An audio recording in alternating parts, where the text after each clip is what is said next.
झूठ का पुलिंदा जनता के समक्ष रखना, उसे पूरा नहीं करना, यह उसकी आदत बन चुकी है। और आरंभ से ही भारतीय जनता पार्टी इन झूठे वादों को किस प्रकार जनता के सामने लाना है, इस विषय को लेकर आगे बढ़ती है।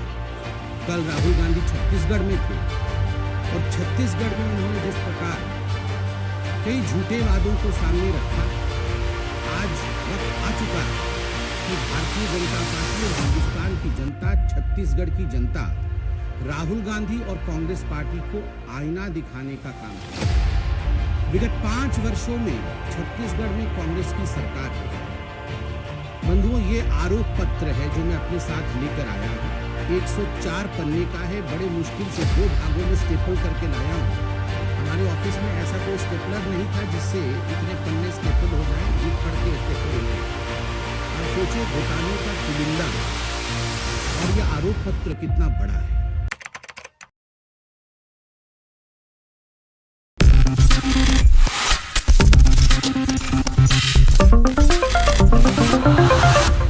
में चुनाव है और चुनाव के समय जहां तक कांग्रेस पार्टी का संबंध है, झूठ का पुलिंदा जनता के समक्ष रखना, उसे पूरा नहीं करना, यह उसकी आदत बन चुकी है। और आरंभ से ही भारतीय जनता पार्टी इन झूठे वादों को किस प्रकार जनता के सामने लाना है, इस विषय को लेकर आगे बढ़ती है। कल राहुल गांधी छत्तीसगढ़ में थे और छत्तीसगढ़ में उन्होंने जिस प्रकार कई झूठे वादों को सामने रखा, आज वक्त आ चुका है कि भारतीय जनता पार्टी और हिंदुस्तान की जनता, छत्तीसगढ़ की जनता राहुल गांधी और कांग्रेस पार्टी को आईना दिखाने का काम करे। विगत 5 वर्षों में छत्तीसगढ़ में कांग्रेस की सरकार रही। बंधुओं, ये आरोप पत्र है जो मैं अपने साथ लेकर आया हूं। 104 पन्ने का है, बड़े मुश्किल से 2 भागों में स्टेपल करके लाया हूं। हमारे ऑफिस में ऐसा कोई स्टेपलर नहीं था जिससे इतने पन्ने स्टेपल हो जाए, गिर पड़ के स्टेपल हुए हैं। आप सोचिए घोटालों का पुलिंदा और यह आरोप पत्र कितना बड़ा है। छत्तीसगढ़ की हमारी यूनिट ने कटघरे में कांग्रेस छत्तीसगढ़ सरकार के खिलाफ आरोप पत्र जारी किया। मैं संक्षेप में कुछ आरोप आपके समक्ष रखूंगा कि वास्तविक चेहरा कांग्रेस पार्टी का छत्तीसगढ़ में क्या है, बड़ा खौफनाक है और क्यों है, मैं बताता हूं। 316 ऐसे वादे राहुल गांधी जी ने पिछले चुनाव में छत्तीसगढ़ में घोषणा पत्र के माध्यम से किए थे, जिनको राहुल गांधी और कांग्रेस पार्टी ने पूरा नहीं किया। सबसे पहले किसान, जो अन्नदाता है इस देश का, किसानों के लिए प्रधानमंत्री नरेंद्र मोदी जी ने एक योजना आरंभ की, 6,000 रुपए प्रति वर्ष मिलने का, किसान सम्मान निधि का। मुझे बड़े दुख के साथ कहना पड़ रहा है कि लाखों किसान छत्तीसगढ़ से पंजीकृत हुए, मगर वो सत्यापित नहीं हो पाए। सत्यापित मतलब उनका वेरिफिकेशन नहीं हो पाया। राज्य सरकार ने उन्हें वेरीफाई नहीं किया, सत्यापित नहीं किया, इसलिए ये लाखों किसान आज छत्तीसगढ़ में प्रधानमंत्री नरेंद्र मोदी जी के किसान सम्मान निधि के 6,000 रुपए प्रति वर्ष से वंचित हैं। सोचिए, मोदी जी देना चाहते हैं और लेने वाले किसान हैं, मगर अन्नदाता तक पैसा कैसे नहीं पहुंचे, वो कांग्रेस पार्टी ने किया है। ये घोटालों और गबन की सरकार है। बंधुगण, छत्तीसगढ़ में आप सभी जानते हैं तेंदूपत्ता और उसका जो कारोबार होता है, तेंदूपत्ता पिकअप करना, उसको बोरों में बंद करना, और उसका कारोबार एक बहुत विशाल कारोबार है। मुझे बड़े दुख के साथ कहना पड़ रहा है कि आरोप पत्र में जो हमने लिखा है उसका जवाब कांग्रेस को देना पड़ेगा। चरण पादुका और साड़ी वितरण, मतलब जूते, चप्पल और साड़ी वितरण का काम हमारी सरकार जब 15 वर्षों तक छत्तीसगढ़ में थी, तब हमारी सरकार भारतीय जनता पार्टी की सरकार करती थी। इस योजना को क्यों रोक दिया गया?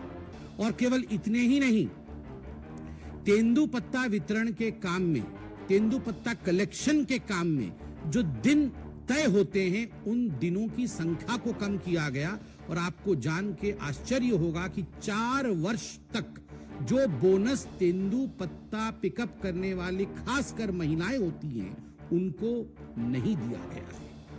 बोनस नहीं दिया गया है गरीबों को, तेंदूपत्ता संग्राहकों। आप सोच के देखिए। और कारण रहा कि विगत 5 वर्षों में 2017 से लगभग 21 तक 4 लाख बोरी संग्रहण कम हुआ है। जितना कलेक्शन होता था उसमें बहुत बड़ा डाउनफॉल है, 4 लाख बोरी कम हुआ है। बंधुगण, पीएम आवास योजना गरीबों के सर के ऊपर किस प्रकार छत पहुंचे, इसके लिए प्रधानमंत्री जी ने पूरे भारतवर्ष में बेजोड़ परिश्रम करते हुए एक बहुत बड़ा काम किया है। मगर दुख के साथ कहना पड़ रहा है कि लगभग 16 लाख ऐसे निवासी छत्तीसगढ़ में हैं, ऐसे परिवार छत्तीसगढ़ में हैं जिनको इस योजना से वंचित रखने का काम ठगेश सरकार ने किया है।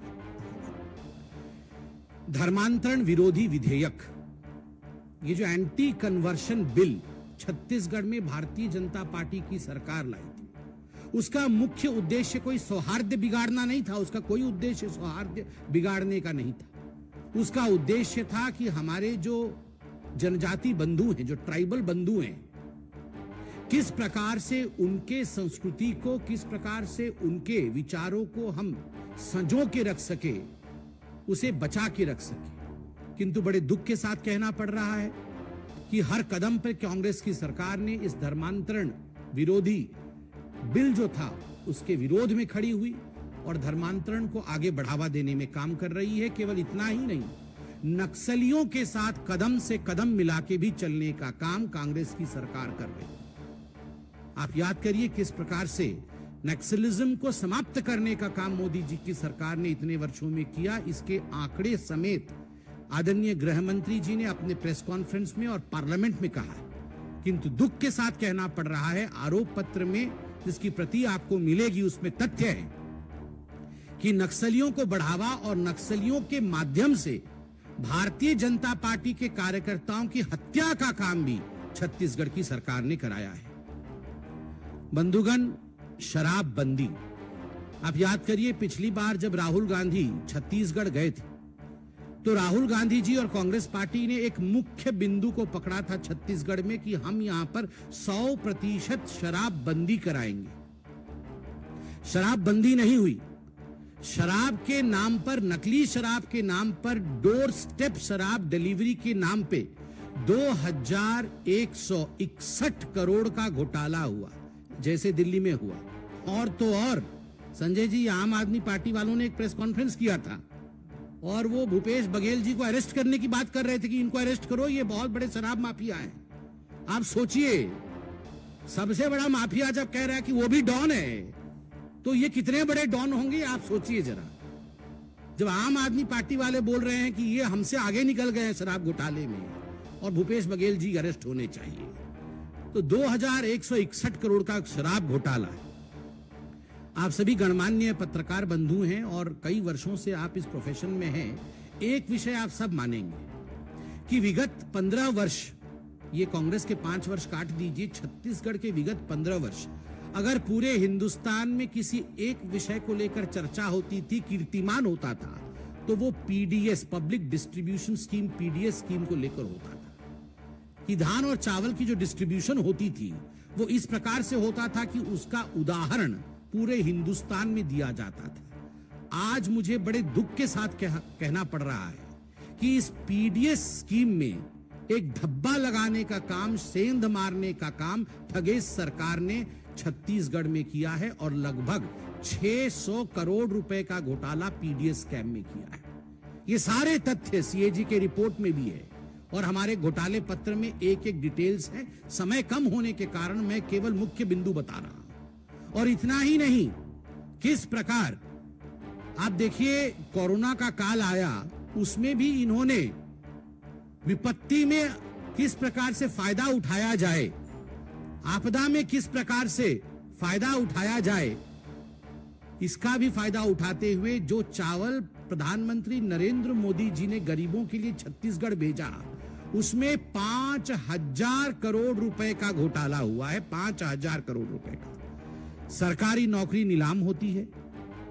चेयरमैन टामन सोनवाली जी हैं और टामन सोनवानी जी के बेटे समेत कई कांग्रेस नेता के रिश्तेदार आज चेयरमैन बन के बैठे हुए हैं सरकारी नौकरी। आप सोच के देखिए।